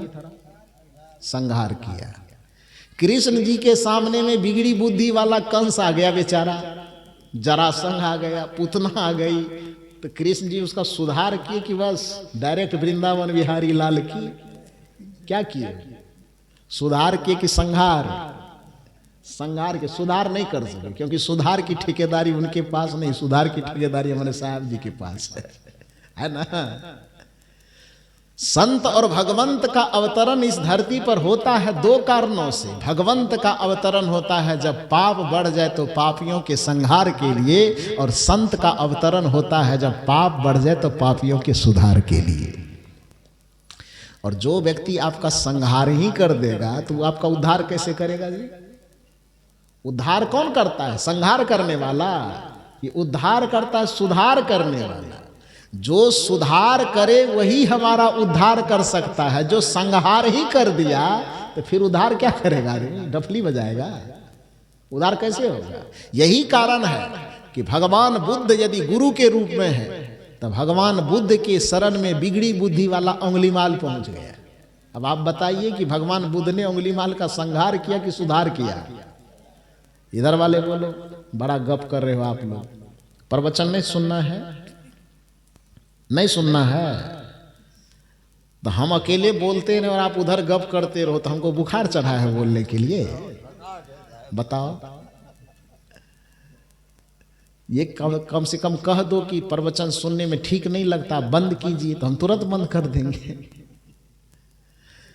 मैं निवेदन करता हूं कि भगवान बुद्ध के शरण में एक बिगड़ा हुआ बुद्धि वाला आदमी जो लोगों का गला काट रहा है, लोगों की हत्या कर रहा है, लोगों का खून बहा रहा है, बुद्धि बिगड़ गई तब ना। वो बिगड़ी हुई बुद्धि वाला आदमी भगवान बुद्ध जो संत के रूप में है, जो गुरु के रूप में है, उस गुरु रूप भगवान बुद्ध के सामने में वो बिगड़ी बुद्धि वाला, बिगड़ा संस्कार वाला व्यक्ति पहुंच गया। बुद्ध ने उसका संहार किया कि सुधार किया? संहार किया, सुधार किया। रत्नाकर जिसको कहते, जिसने राम कथा लिखी वाल्मीकि जी ने, उसका पूर्व नाम क्या था? रत्नाकर। वो रत्नाकर बेचारा भटकते भटकते भटकते भटकते सप्त ऋषि मंडली के शरण में चला गया, संत के शरण में। सुधर गया कि मर गया?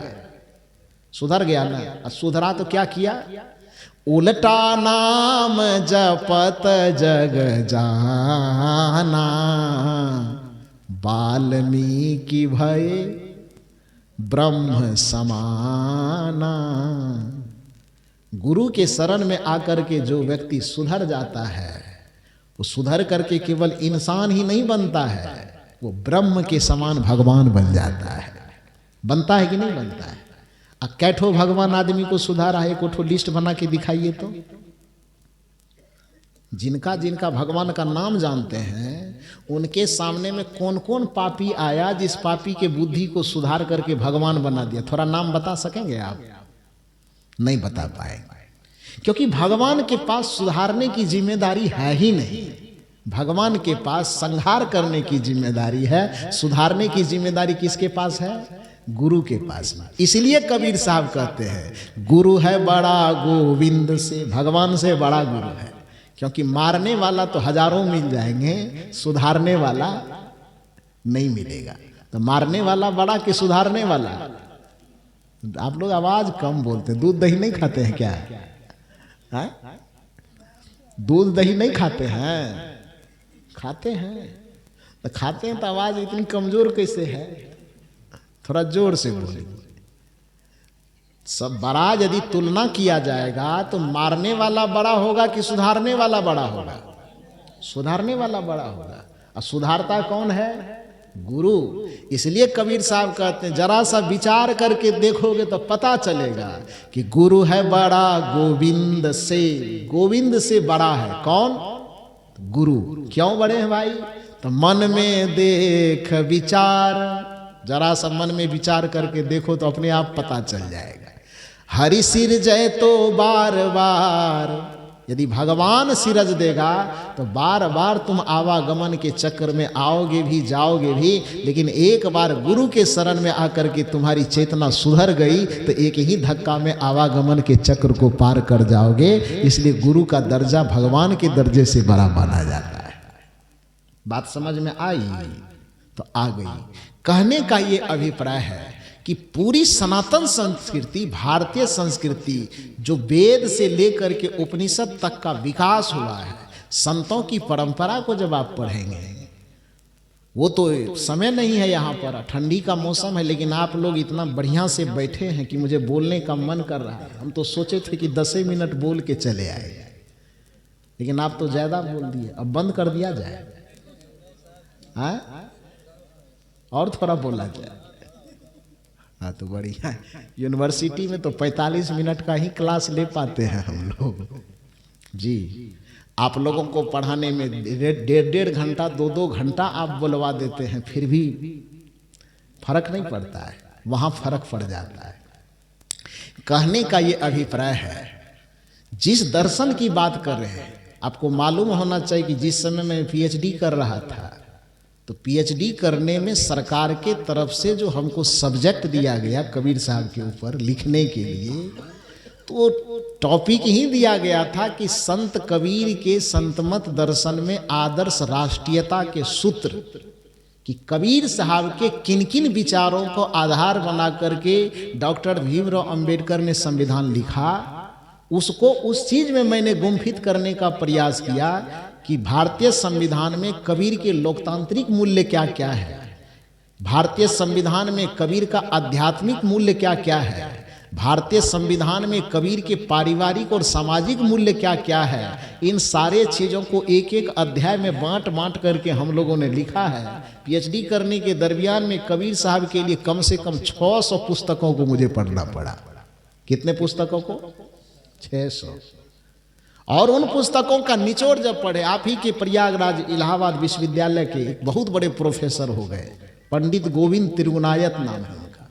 पंडित गोविंद त्रिगुणायत ने कबीर साहब पर शोध करते हुए एक पुस्तक लिखा है जिसका नाम है कबीर विचारधारा।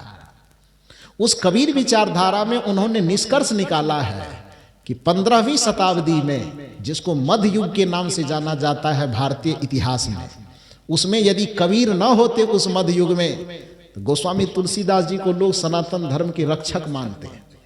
लेकिन नहीं, गोस्वामी तुलसीदास जी तो बहुत बाद में हुए ना जी। कबीर साहब से उम्र में तुलसीदास जी कितने छोटे हैं ये पता है आप लोगों को? गोस्वामी तुलसीदास जी उम्र में कितने छोटे हैं मालूम है? 250 बरस। कितना बरस? 25 नहीं, 10 नहीं, 250 बरस। 250 बरस का मतलब समझते हैं क्या पीढ़ी गुजर गया? एक व्यक्ति की पीढ़ी को 25 बरस यदि औसत मानेंगे पीढ़ी का गैप, तो 250 बरस का मतलब हो गया कम से कम 10 पीढ़ी हो गई ना। 10 पीढ़ी। जिस समय में कबीर साहब इस धरती पर आए थे, इस्लाम का जोर जबरदस्ती उस समय चल रहा था कि गोस्वामी जी के समय में चल रहा था? वो कबीर साहब के समय में चल रहा था। सिकंदर लोदी, तो तुगलक, तो फलना, तो चिलना, जिसका भी आक्रांता का नाम जानते हैं, वो सारे आक्रांता अपने तलवार के नोक पर लोगों के गर्दन से कंठी माला फेंक करके लड़ने, लड़ाने, मरने, मारने की बात उस समय चल रही थी। उस सारा धक्का सहने की जरूरत पड़ी कबीर साहब को। हिंदू धर्म को बचाया कबीर साहब ने, सनातन संस्कृति को बचाया कबीर साहब ने, और आज नाम उछल उछल करके कमा रहा है दूसरा कोई। बड़ा गजब है यार। कि जिसने तुम्हें बचाया, जिसने तुम्हारी रक्षा की, जिसने आपके सनातन संस्कृति को बचाने के लिए बड़ी क्रांति छेड़ी। आप पढ़िए उस शोध को। और शोध कोई बाबाजी का लिखा हुआ चीज नहीं होता है, वो सरकार के द्वारा दी गई विषय होती है। और उस पर शोध करने वाले को कितना मेहनत करना पड़ता है, शायद जो पढ़े लिखे होंगे वही व्यक्ति इस बात को समझ पाएंगे। तो पंडित गोविंद त्रिगुणायत ने उसमें लिखा है, जो इलाहाबाद विश्वविद्यालय के कभी प्रोफेसर रह चुके, उन्होंने अपने शोध ग्रंथ में लिखा कि यदि 15वीं शताब्दी में मध्य युग में जो भारत का आक्रांत युग था, संक्रमण काल से भारत की संस्कृति गुजर रही थी, उस समय में यदि कबीर न होते तो सनातन धर्म का आज नामो नक्शा नहीं बचता। सनातन धर्म को बचाने का यदि सबसे जबरदस्त बीड़ा किसी ने उठाया तो उस महापुरुष का नाम कबीर है, उस संत का नाम कबीर है। और कैसे बचाया? तो बताया उसी को जिसको विवेकानंद अमेरिका में जाके फैला रहे थे। वही जो मैंने बताया कि वेद के 4 हिस्से, तो 3 हिस्से तो पहले से बंद है, तो 3 का प्रचार कोई कैसे करेगा? चाहे विवेकानंद करे कि कबीर करे कि बुद्ध करे कि महावीर करे कि कोई करेगा, तो प्रचार 3 का कैसे करेगा? प्रचार चौथा का न करेगा। और चौथा को कभी आप देखे है ही नहीं, तो इसलिए लगता है कि भैया ये कहाँ से नया ज्ञान आ गया। वो जिस ज्ञान को आप देखे ही नहीं है, तो वो ज्ञान तो आपको अनूठा लगेगा ना। जरा सा आप उपनिषद को जाके पढ़िए, जरा सा आप वेदांत को जाकर के पढ़िए, जरा सा आप ब्रह्मसूत्र को जाकर के पढ़िए, जरा सा आप नागार्जुन के महाशून्यवाद को पढ़िए जो बौद्ध दर्शन है, जरा सा आप शंकराचार्य के जाको पढ़िए अद्वैतवाद का दर्शन, तब आपको समझ में आएगा कि सनातन धर्म क्या है। और सनातन धर्म को जो आप देवी देवता सत्यनारायण कथा पूजा पाठ तक सीमित करके रख दिए हैं, तो अपने दिमाग के खिड़की को थोड़ा खोलना होगा। और जब दिमाग के खिड़की को खोलेंगे तो उसमें सबसे पहला चीज जो झलकेगा वह यह झलकेगा कि कबीर साहब सनातन के विरोधी नहीं हैं, बल्कि कबीर साहब सनातन के सबसे बड़े रक्षक के रूप में आपको दिखाई देंगे।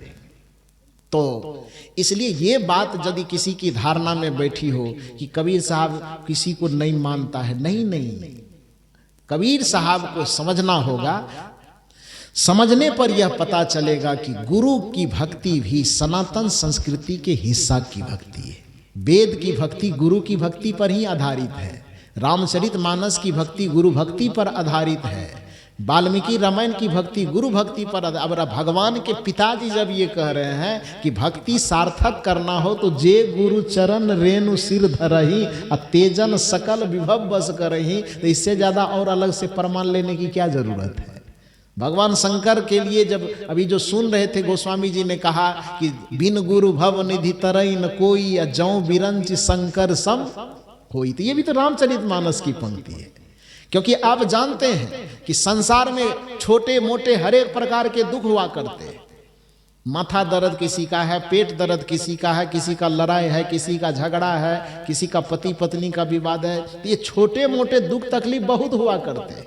गोस्वामी तुलसीदास जी जिस समय हुए, उस समय संसार के लोग जब गोस्वामी जी के प्रभाव से प्रभावित हुए तो गोस्वामी जी के पास दौड़े दौड़े जाते थे। छोटा मोटा कोई भी दुख हो गोस्वामी जी को सुनाते थे, गोस्वामी जी आप कुछ दया कीजिए दुख दूर हो जाए। गोस्वामी जी तो चूंकि राम जी को इष्ट मानते थे, तो इसलिए गोस्वामी जी के पास कोई समस्या लेके जाए कि हम बहुत गरीब हैं, हमारी गरीबी को दूर कर दीजिए, आशीर्वाद देके, तो गोस्वामी जी कहते थे तेरा राम जी करेंगे बेड़ा पार, उदास मन काहे को करे। तुम्हारा राम जी बेड़ा पार कर देंगे, जाओ, राम जी की कृपा से दया से सब ठीक हो जाएगा। ये आशीर्वाद देकर के भेज देते थे। लोग संतुष्ट होकर अपने घर आ जाते थे। फिर कोई दूसरा आदमी कोई और तकलीफ लेके गया कि हमारे बच्चे की नौकरी नहीं लग रही है, गोस्वामी जी कृपा कीजिए। गोस्वामी जी कहते बस चिंता मत करो, तेरा राम जी करेंगे बेड़ा पार, उदास मन काहे को करे। बस ये फार्मूला, फिर लोग चले जाए। मैंने कोई आदमी किसी भी प्रकार की तकलीफ लेके आ जाए, गोस्वामी जी बस यही फार्मूला सबको कहते चले जाते। संजोग की बात, हमारे श्री अनुभव साहब जी के प्रवचन को सुन करके इब्राहिमपुर का एक आदमी गया गोस्वामी जी के पास। अब हमारे प्रधान जी गए होंगे, वही गए होंगे हमको लगता है।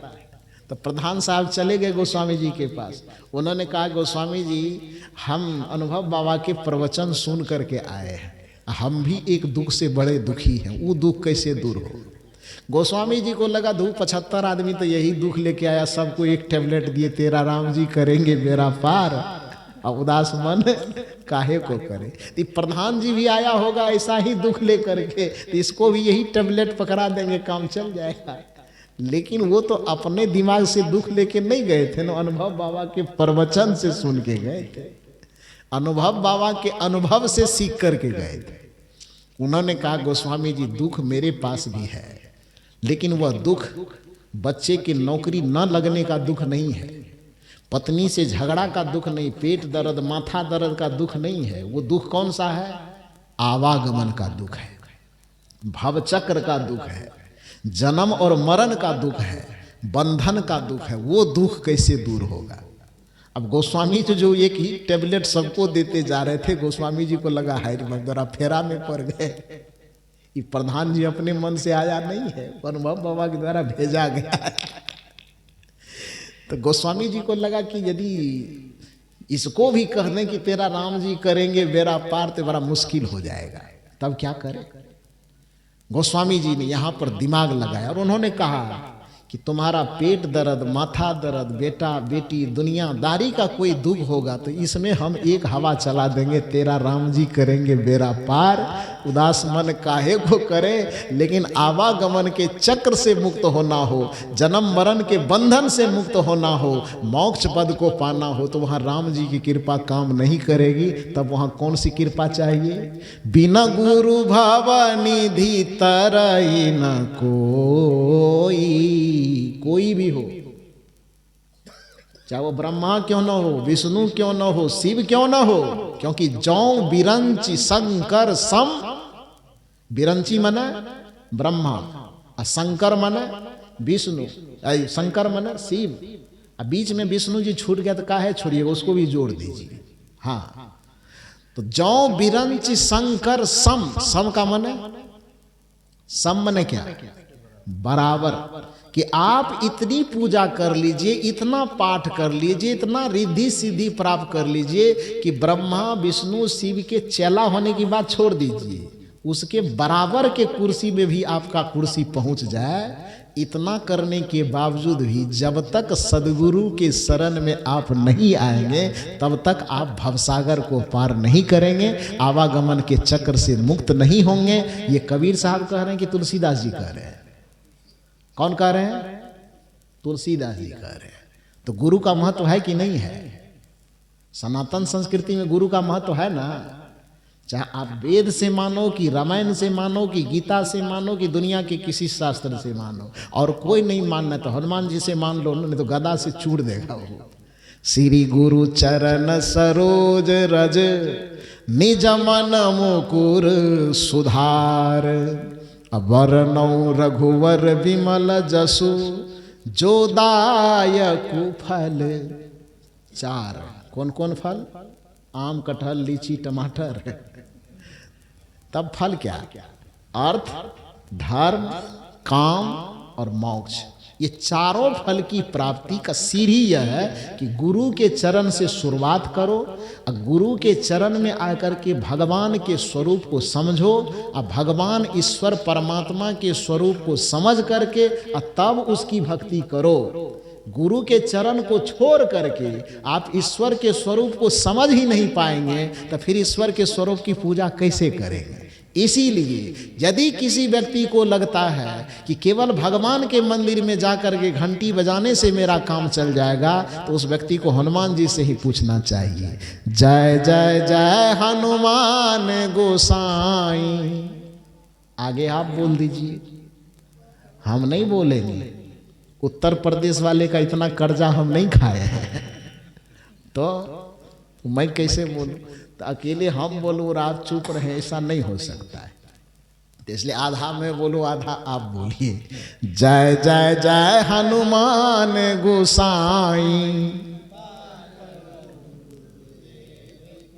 क्यों कृपा करेगा गुरुदेव? क्यों करेगा? आप कहते हैं कि गुरुदेव वाला भक्ति तो हमरा है ना, हम तो भगवान वाला है। गुरुदेव वाला तो कबीरपंथी सबका है। क्यों करेगा गुरुदेव कृपा? हनुमान जी कहते भैया ऐसा है कि मेरा कृपा एक तरफ और गुरु जी की कृपा एक तरफ, और यदि दोनों तरफ का मुहर नहीं लगेगा तो तुम्हारी कृपा फेल कर जाएगी, करेगी ना। इसलिए लड्डू हनुमान जी के चरण में, भगवान देवी देवता के चरण में कितना भी लड्डू चढ़ाओ, लेकिन कृपा पास तभी होगा जब अंत में किसका मुहर लगेगा? जय जय जय हनुमान गोसाई, कृपा करहूं गुरुदेव की।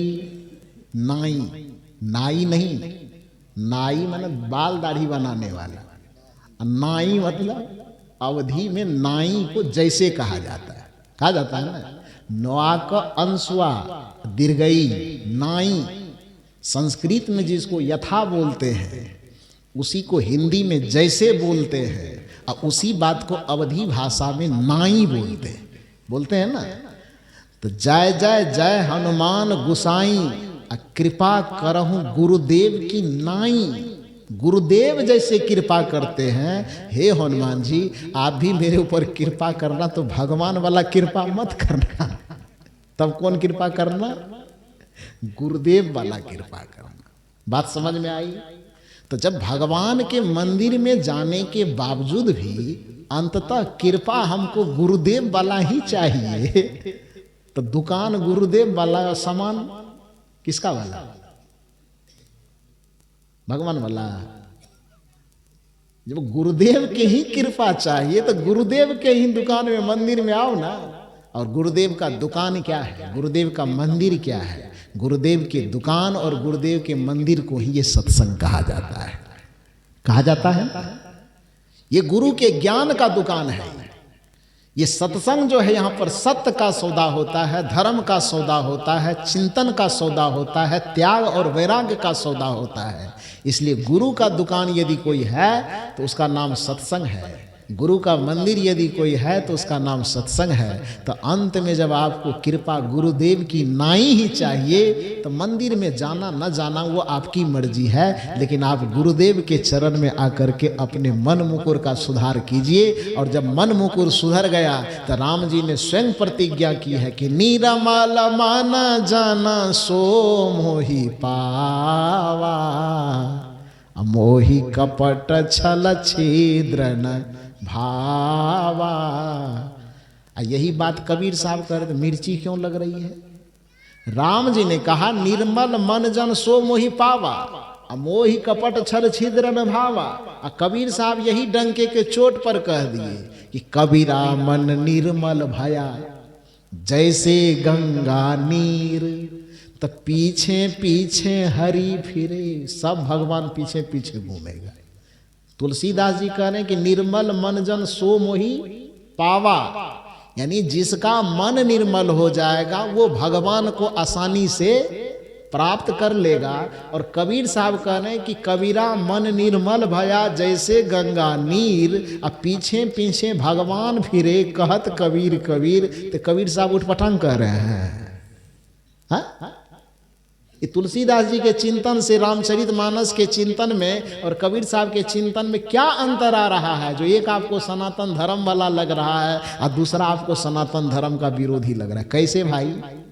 बात को समझिए। वस्तुतः सदगुरु कबीर साहब सनातन के एक चमकते सूरज हैं, जो सनातन के विरोधी नहीं बल्कि सनातन के संरक्षक हैं। ज़्यादा न कहते हुए मूल रूप से हमारे परम पूज्य श्री अनुभव साहब जी बड़ी सुंदर बात कहे कि सदगुरु कबीर साहब की परंपरा में जो गुरु को महत्व दिया जाता है, वस्तुतः ये केवल कबीरपंथियों की धारणा नहीं है, बल्कि सनातन संस्कृति में वैदिक ज्ञान से लेकर के अभी तक के जितने ज्ञान के स्रोत को खंगालेंगे आप, तो उसमें गुरु का महत्व ज़्यादा है।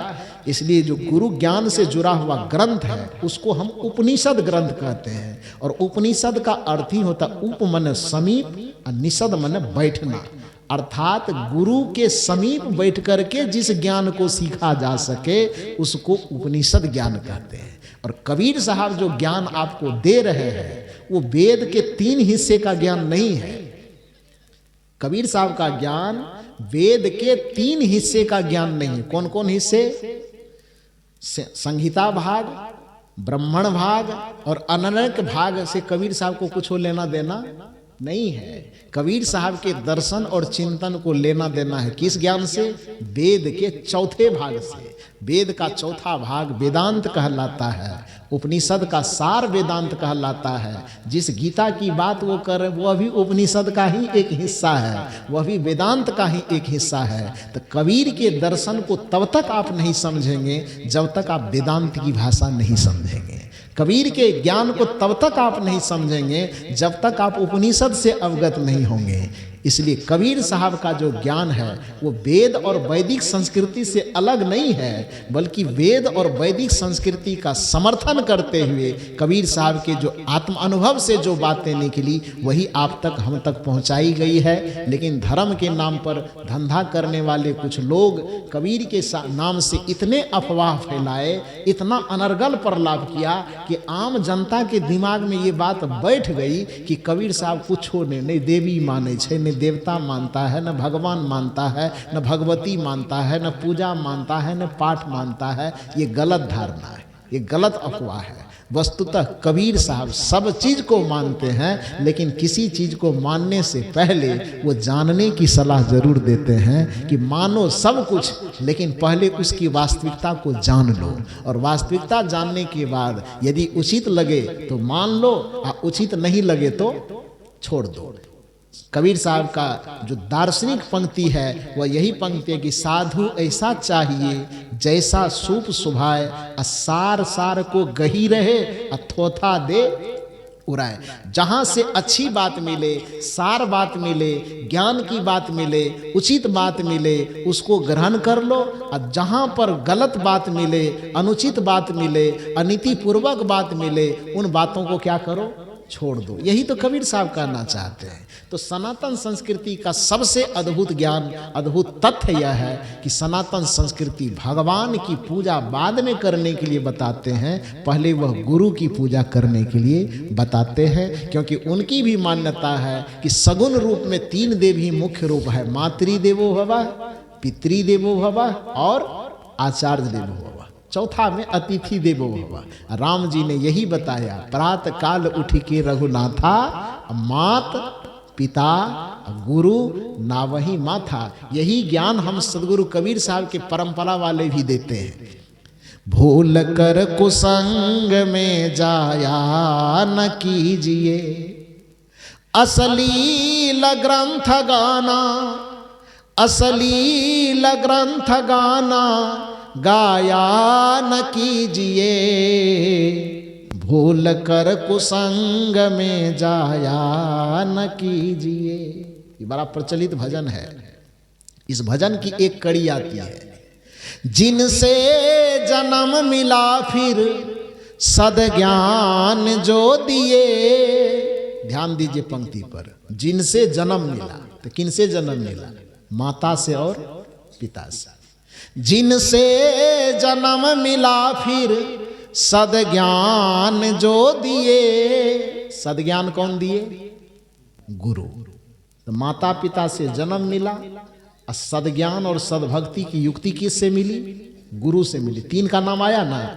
जिनसे जन्म मिला फिर सद्ज्ञान जो दिए, जिनसे जन्म मिला फिर सद्ज्ञान जो दिए, उन माता पिता गुरु को भुलाया न कीजिए, भूल कर कुसंग में जाया न कीजिए। अश्लील ग्रंथ गाना, अश्लील ग्रंथ गाना गाया न कीजिए, भूल कर कुसंग में जाया न कीजिए। भूल कर कुसंग में मत जाइए, और जिनसे जन्म मिला है और जिसने सद्ज्ञान दिया है उस माता पिता और गुरु को कभी भुलाया न कीजिए। यही कबीर का दर्शन है, यही राम का दर्शन है। वस्तुतः यही सनातन का दर्शन है और सनातन संस्कृति सनातन दर्शन के अनुसार ही कबीर के ज्ञान और चिंतन दर्शन है। इसलिए कबीर साहब को समझिए और कबीर साहब के प्रति आपके दिल दिमाग में कहीं से कोई अफवाह भरी पड़ी है, कहीं से कोई उल्टी सीधी बात दिमाग में घर करवा दिया गया है, तो मैं 2 दिन तक हूँ, झाड़ू बुहारू लगा करके कोशिश करूँगा कि वो कूड़ा कचरा आपके दिमाग से निकाल दिया जाए और कबीर साहब का झंडा आपके दिमाग में लहरा करके मैं चला जाऊँ। यही मेरी अभिलाषा है। आप लोग इतने ठंडी में भी बहुत शांत और एकाग्रचित्त होकर के मेरी बातों को सुने, इसके लिए आप सबों को बहुत बहुत साधुवाद, बहुत बहुत धन्यवाद देते हुए वाणी को मैं यहीं पर विराम देता हूँ। 1 दिन और बचा हुआ है, कल का समय, तो कल आप लोग आइएगा कि नहीं आइएगा? ना आवे तो बोल दें, रातें में हम बिहार निकल जाए। वैसे भी बिहार लौट के जाने का तो है नहीं। अब यहाँ संपन्न करेंगे तो यहाँ से हम लोग पंजाब जाएंगे, पठानकोट, वहाँ पर तो बड़ी भीड़ होती है, 5 से 7 हज़ार लोग कम से कम आते हैं। तो उस कार्यक्रम में जाना है, फिर वहाँ कार्यक्रम करके राजस्थान चले जाएंगे और राजस्थान से फिर कार्यक्रम करके छत्तीसगढ़ चले जाएंगे। तो छत्तीसगढ़ में अब जब लौटेंगे तो 8 फरवरी को बिहार लौटेंगे। कब लौटेंगे? 8 फरवरी को बिहार लौटेंगे। तब तक आप लोग इधर ठंडी में ठिठुरते रहिएगा और हम लोग वहाँ छत्तीसगढ़ में एसी में सोएंगे बढ़िया से, वहाँ गर्मी नहीं लगती है। ये हम समझ गए हैं। यही कारण है कि जैसे इधर ठंडी बढ़ता है तो हम छत्तीसगढ़ भाग जाते हैं। ठंडी के समय का कार्यक्रम हम छत्तीसगढ़ में ही देते हैं, क्योंकि वहाँ ठंडी नहीं लगती, चादर वगैरह ओढ़ना बड़ा मुश्किल हो जाता है। मंच पर जब तक कूलर नहीं लगाएगा तो प्रवचन करने में पसीना छूटता है। तो इसीलिए 2 महीना जब तक इधर आप लोग रजाई में ठिठुरते रहिएगा, तब तक हम लोग उधर कूलर का मजा लेते रहेंगे। फिर इधर ठंडी खत्म होगी और छत्तीसगढ़ छोड़ करके बिहार यूपी आ जाएंगे। फिर कुछ दिन के बाद आपके आगरा में, हाथरस के पास और सब जगह कार्यक्रम है।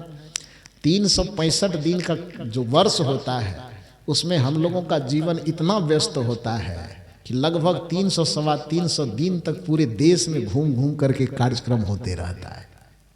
उसी के दरमियान हमारे आदरणीय ब्रजेश बाबू और उनके साथी लोग मेरे कुछ प्रवचन को YouTube पर सुने होंगे और उसी के मार्फत से संजोग बना।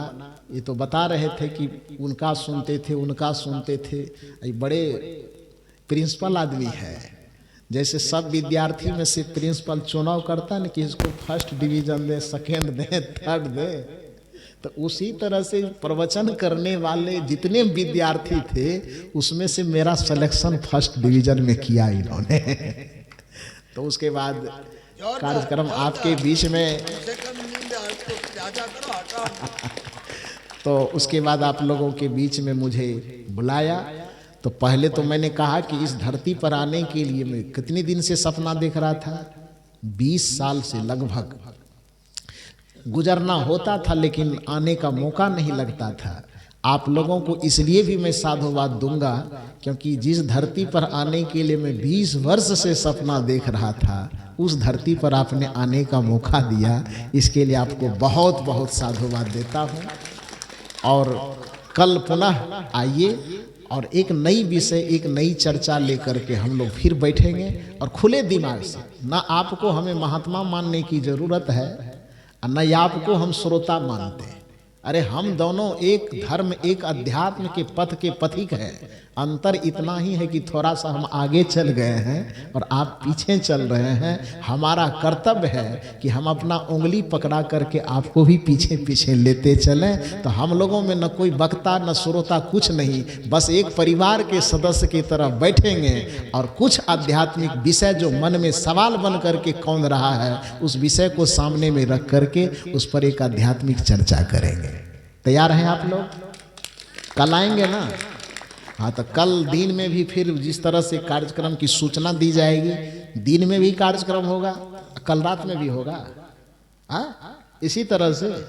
अच्छा, तो हम लोग इतना 6-7 आदमी हैं तो पूरे यहाँ इब्राहिम, क्या नाम लगा, इब्राहिमाबाद के सब खाना खा जाएंगे हम लोग। बहुत होता है। अच्छा, तब तो कोई बात नहीं। तो सबको बहुत बहुत साधुवाद धन्यवाद देते हुए, यदि इतना देर बोलने में कुछ मुंह से गड़बड़ निकल गया हो तो अपना ही परिवार, अपने ही घर का सदस्य समझ करके उसको क्षमा करेंगे। आप लोगों को बहुत बहुत साधुवाद देते हुए बस वाणी को विराम देता हूँ। बोलिए सतगुरुदेव की। अब एक छोटी सी सूची है दानी सज्जनों की।